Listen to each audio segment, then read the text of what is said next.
On স্ক্রিনে আপনাদেরকে যে লিস্টটা দেখাচ্ছি এটা কিন্তু প্রধানমন্ত্রী আবাস যোজনা গ্রামীণ বাড়ির লিস্ট। মানে এই লিস্টে যদি আপনার নাম থেকে থাকে আপনিও কিন্তু 1,20,000 টাকার বাড়ি পেতে পারেন, অর্থাৎ ঘর বানানোর জন্য 1,20,000 টাকা পেতে পারেন। আবার বিজেপি সরকারের তরফ থেকে প্রতিশ্রুতি দেওয়া হয়েছিল যদি বিজেপি ক্ষমতায় আসে তাহলে আপনাদেরকে 1,80,000 বা তার থেকেও বেশি দেওয়া হতে পারে। কিন্তু আপাতত আমরা 1,20,000 টাকাই ধরে চলি। এই যে লিস্টে আপনাদেরকে দেখাচ্ছি, এই যে গ্রামীণ লিস্টে আপনার নাম আছে কিনা কিভাবে জানতে পারবেন এবং কবে থেকে বাড়ি দেওয়া হতে পারে, এই মুহূর্তে আবাস যোজনার কাজ কতটুকু এগিয়েছে, সমস্ত কিছু জানাবো। আর এই লিস্টটা আপনি কোথা থেকে পাবেন সেটাও কিন্তু জানিয়ে দেবো। আচ্ছা, প্রথমে আলোচনায় আসি। আপনাদেরকে জানিয়ে দিই আবাস যোজনার যে লিস্টটা, আমি কিছু তথ্য হাইড করে রেখেছি কারণ কারো পার্সোনাল ডিটেলস তো এইভাবে দেখানো উচিত নয়। আর এই লিস্টটা কোথায় পাবেন আপনাদেরকে জানাবো, জানালেই আপনারা বুঝতে পারবেন। সবার কাছে কিন্তু এই মুহূর্তে অ্যাভেলেবেল নেই, আপনারা কিভাবে পাবেন সেটা কিন্তু জানাবো। যাই হোক, প্রথমত আপনাদেরকে জানিয়ে দিই আবাস যোজনার এই যে লিস্টটা দেখতে পাচ্ছেন, আপনার গ্রামেরও যে লিস্ট রয়েছে সেই লিস্ট ধরে ইতিমধ্যেই কিন্তু ভেরিফিকেশন হবে। অলরেডি আমাদের এখানে ভেরিফিকেশান শুরু হয়ে গেছে, ভেরিফিকেশানের কাজ প্রায় কমপ্লিট হয়ে গেছে। যারা যারা ঘর পাওয়ার যোগ্য, যেমন যাদের মাটির বাড়ি রয়েছে, যাদের কাঁচা বাড়ি রয়েছে, যাদের টালির চালের বাড়ি, খড়ের চালের বাড়ি রয়েছে বা দরমা দিয়ে ছিটে বেড়া দিয়ে বাড়ি তৈরি করা, তো তাদেরকে কিন্তু আবাস যোজনার বাড়ি দেওয়া হবে। মানে বাড়ি বানানোর জন্য 1,20,000 টাকা আপনি কিন্তু আপনার ব্যাঙ্ক অ্যাকাউন্টে পাবেন। আপাতত 1,20,000 টাকা যদি ধরে চলি, তো যাই হোক এই টাকাটা আপনি পাবেন যদি আপনি যোগ্য হন।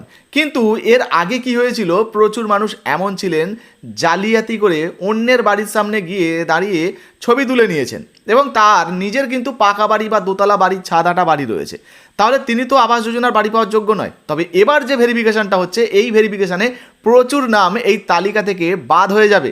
আপনাদেরকে যে লিস্টে দেখাচ্ছি এতজনের নাম আছে মানে সবাই যে বাড়ি পাবেন তা কিন্তু নয়। হাজার হাজার মানুষের নাম, আর সারা পশ্চিমবঙ্গ দেখলে কয়েক লক্ষ মানুষের নাম কিন্তু বাদ হয়ে যাবে, যারা জালিয়াতি করেছে, যারা ঘর পাওয়ার যোগ্য নয়, তারপরেও তারা কিন্তু কোনোভাবে লিস্টে নাম তুলে ফেলেছেন। এবারের ভেরিফিকেশানে তাদের নাম কিন্তু বাদ হয়ে যেতে পারে। তবে হ্যাঁ, চিন্তা করবেন না, আপনি যদি আবাস যোজনার ঘর পাওয়ার যোগ্য ব্যক্তি হয়ে থাকেন, আপনার যদি কাঁচা বাড়ি, টালির চালের বাড়ি, খড়ের চালের বাড়ি, ছিটে বাড়া বা দরমার বাড়ি হয়ে থাকে, তাহলে আপনিও কিন্তু আবাস যোজনার 1,20,000 টাকা বা 1,80,000 টাকার এই বাড়ি বানানোর টাকা আপনার ব্যাঙ্ক অ্যাকাউন্টে পেতে পারেন। আর শুধু তাই নয়, সরাসরি আপনাদের ব্যাঙ্ক অ্যাকাউন্টে কিন্তু এই টাকা দিয়ে দেওয়া হবে। আর ইতিমধ্যে আপনাদেরকে এর আগেই বাজেট ঘোষণায় দেখিয়েছি যে আবাস যোজনা নিয়ে কিন্তু একটা বড় ঘোষণা হয়েছে। 25 লক্ষ সাধারণ উপভোক্তা, তাদেরকে আবারও কিন্তু এই আবাস যোজনার টাকা দেওয়া হবে। আচ্ছা, একটু বাজেটের ঘোষণাটা শুনিয়ে দিই, তারপরে আপনারা কবে থেকে টাকা পেতে পারেন আর নতুন কি আপডেট রয়েছে সেটা আপনাদেরকে জানাবো। কেন্দ্রীয় সরকারের পিএমএজি প্রকল্প শুরু করা হয়েছে, যা সকলের জন্য আবাসনের সুবিধা নিশ্চিত করা হবে। এই প্রকল্পটি পশ্চিমবঙ্গে আরও সম্প্রসারণ করা হবে, করার জন্য চলতি অর্থ বছরে 13,000 কোটি টাকা বাজেট বরাদ্দের প্রস্তাব করছে। এই অর্থবর্ষে 25 লক্ষ নতুন বেনিফিশিয়ারিকে বাসস্থান দেওয়া হবে।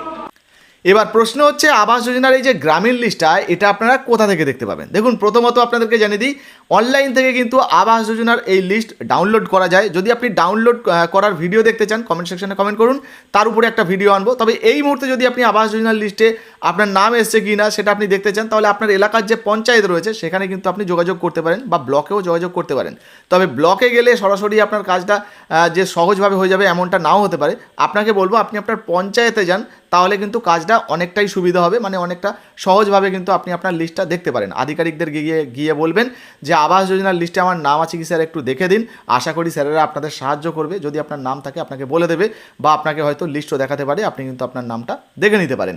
তো নাম যদি আপনার থাকে তাহলে তারপরে কিন্তু আবার ভেরিফিকেশন হবে এবং ভেরিফিকেশনে যদি আপনি ঘর পাওয়ার যোগ্য হন, তাহলে কিন্তু ঘর পাওয়ার যে 1,20,000 বলুন বা 1,80,000 বলুন, আপনি কিন্তু আপনার ব্যাঙ্ক অ্যাকাউন্টে পেতে পারেন। তো এইটুকু আপনাদেরকে বোঝাতে পেরেছি। এইবারে আসি কবে থেকে টাকা দেওয়া হতে পারে।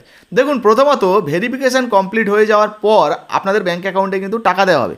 সেক্ষেত্রে 1 মাস পরে হতে পারে বা 1.5 মাস পরে হতে পারে। যেহেতু এখনও পর্যন্ত টাকা দেওয়ার জন্য কোনো ফাইনাল তারিখ বা চূড়ান্ত তারিখ কিন্তু প্রকাশিত হয়নি।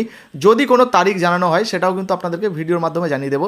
তবে ভেরিফিকেশানের পরে শীঘ্রই কিন্তু বাড়ি দেওয়ার কাজ শুরু হয়ে যাবে, টাকা দেওয়ার কাজ শুরু হয়ে যাবে। আমাদের কাছে নতুন আপডেট এলে সেটাও কিন্তু ভিডিওর মাধ্যমে আপনাদেরকে জানিয়ে দেবো। তো এই মুহূর্তে এই ভিডিওটা আপনি কোন জেলা থেকে দেখছেন বা কোন গ্রাম থেকে দেখছেন অবশ্যই অবশ্যই লিখে জানাবেন, যাতে করে আপনার এলাকার খবর এলে আপনাদেরকেও ভিডিওর মাধ্যমে জানাতে পারি। আর হ্যাঁ, ভিডিওটা কিন্তু বেশি বেশি করে শেয়ার করবেন। ফেসবুক থেকে দেখছেন, এখনো পর্যন্ত আমাদের পেজটা ফলো করেননি, অবশ্যই ফলো করে পাশে থাকবেন, কারণ এই ধরনের গুরুত্বপূর্ণ ভিডিও কিন্তু সবার আগে আপনারা আমাদের পেজেই পাবেন, আমাদের চ্যানেলেই পাবেন। যারা ইউটিউব থেকে দেখছেন অবশ্যই সাবস্ক্রাইব করবেন আর ভিডিওটা শেয়ার করতে ভুলবেন না। ধন্যবাদ।